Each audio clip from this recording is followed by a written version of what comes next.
Hey everyone, I'm Chris. In this video I'm going to take a look at an airsoft gun that you don't often actually see used, or talked about. You don't see them out much on the skirmish field. That's one of these. Nice, simple, cheap spring action shotgun. Tri-shot. Now,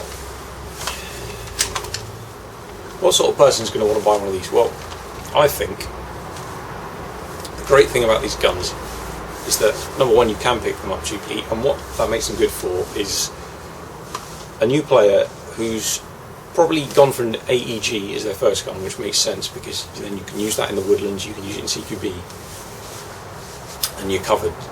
Just a nice, simple electric gun. Spend a couple £100. But then, you maybe want a backup, or you want something a bit different for CQB, but you don't want to spend a massive amount of cash. I think that's where one of these fits in quite nicely. Now, the Tokyo Marui original, which this is a clone of, they cost a little bit. You're probably looking at over £100 for one of those. You can pick these up for probably less than half the price of that at various stores in Hong Kong, and there's probably a few in the UK. They come with various models. You've got the adjustable stock like this one. You can have no stock at all, or there's a full solid fixed stock. There's a couple of different barrel lengths as well. This is the longer version. You can also get one that's cut down to about there. But they all work on the same very basic principle. The actual mechanism inside the body here is very simplistic, and that's what makes them reliable. The ammunition, that is actually a magazine. It looks like a shell. You put about 30 rounds into that. All you do is open this little trap door on the base here, feed in a shell, and then every time you pump that, tensions the spring. There's a few nozzles on the inside. It's kind of like in terms of the cylinder and the piston and stuff, it's not dissimilar to the insides of an AEG in terms of how they work. It's just that instead of having a motor and a battery to wind a load of gears to pull that piston back and compress the spring to create that air pressure which fires the BBs, you're doing that yourself with your arm muscles. So, fire that off. It really is that easy.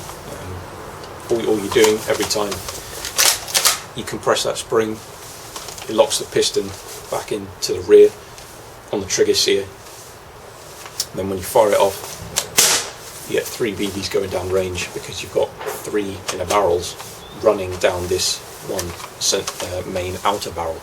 Like I say, they are an extremely reliable system, and they weigh absolutely nothing, these things. I mean, the barrel here and the magazine tube, that's all metal. The stock tube is metal.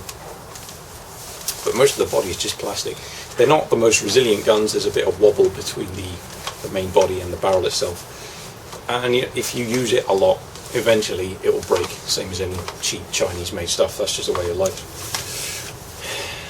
But like I say, they just weigh absolutely nothing, and that makes it a really handy little skirmish gun. The disadvantage you have to deal with, and the problem I've found with them, is that when you fire a shotgun, a lot of people are used to video games, and you think a shotgun, as soon as the shot leaves the barrel, you get this massive spread, and it's just not the way it is. On the real thing, I can't remember the exact rule of thumb, but when you're dealing with double-aught buckshot on a real 12-bore shotgun, it's something like an inch spread every couple of yards, or every yard, something along those lines. So, if you're engaging someone 5 meters away, you've probably only got about that much spread on the real thing, or less. And on these, it seems to spread even less. You're only firing 3 BBs, whereas real buckshot, you've got a lot more actual ball bearings firing out the barrel, and they just don't spread out that much. So, at close range, which is where you'd think a shotgun would excel, you might as well have just fired one shot, because you're only getting about that much spread.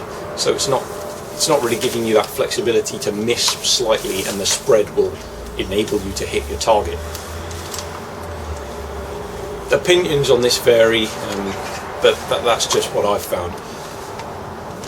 What they are good for is just fun. It's just something a bit different. Like I say, you do have that problem where instead of where you're on an AEG and you just fire, it's pretty much as quick as you can move your trigger finger. On this, you're having to prop it, and you can do that fairly quickly with a bit of practice, but it's still never going to be as rapid as an electric gun, or say a gas blowback submachine gun, or a gas pistol. It can be quite intimidating sometimes for the enemy when they hear footsteps around a corner, and all of a sudden they hear, it does sound a little plasticky, I admit, but there's something about that pump on a shotgun that when you play airsoft, it's not a bad thing, at least put it that way. But to demonstrate what I'm talking about when in terms of the type pattern of the spread, now it's probably vary between the guns, but this particular gun, it really does keep the spread of the BBs really close. So I'm going to set up just a paper target a few meters down, put a shot into it, and I'll show you what I mean. So I've paced out about 10 meters and set up my little target box with a paper target. I'm about to load the gun, obviously, so safety first, as always. Got an empty shell in there at the moment, so we'll pop that out. And, grab one of my shells I've loaded up here.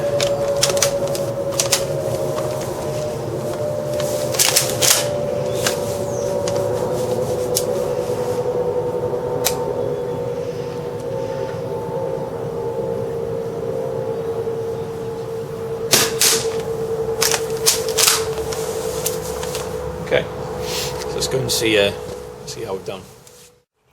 Okay, so looking at the target, what you'll notice is there's 4 holes, and you think, well, that's a bit weird. It's a tri-shotgun. Fires 3 BBs. Well, what we're going to do is discount this hit just here, because that was actually one I fired with a pistol earlier.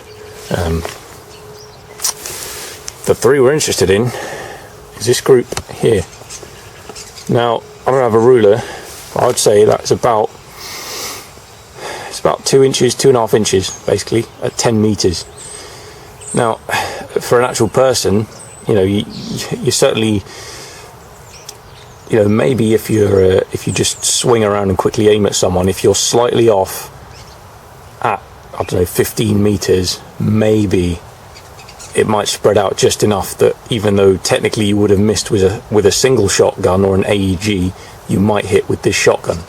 However, at 10 meters, that's a really tight grouping for such a cheap gun. That's actually, people call it a scatter gun. Well, there's not much scattering going on, so that's just something to bear in mind. But obviously, what you will guarantee is that people do feel their hits, so that's always handy. But it is a fun weapon to use in airsoft. Just you need to realise its limitations, and bear that in mind, and not expect that you're going to blast out this massive spread wide pattern of BBs going all over the place, as some people think, seem to think will happen. But anyway, cheers for watching the video, guys. Hope you find it useful. I'll see you next time.